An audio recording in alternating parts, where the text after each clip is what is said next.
I thought maybe you could talk a little bit about that dichotomy that's seen between reform and revolution. And anarchists certainly, during the Haymarket Affair, realized the importance of fighting for something like the 8-hour workday with a grander vision. But that's always been true. Yeah. I mean, if you take a look at, I suppose, the most venerable anarchist journal in the world, at least in the English-speaking world, is Freedom, which comes out of London.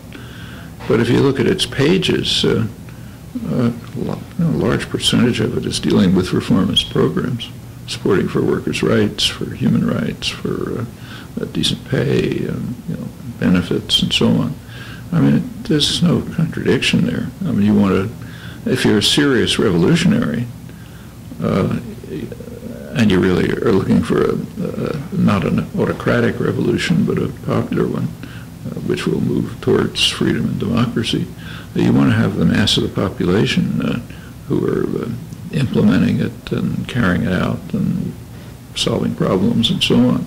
And they're not going to do it unless they have discovered for themselves that there are limits to reform.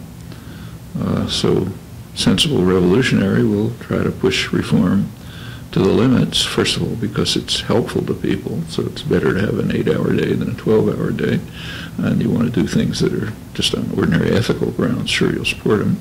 But secondly, on strategic grounds, you have to show that the system, if it's true, maybe the system will collapse to reform, okay, that's fine. But if it won't, you have to reach the point where it resists, and there's nothing left but to take things over, maybe by force. That's basically self-defense. But unless people recognize coercion as a form of self-defense, they're not going to take part in it. At least they shouldn't. So, and they learn that through their experiences, right?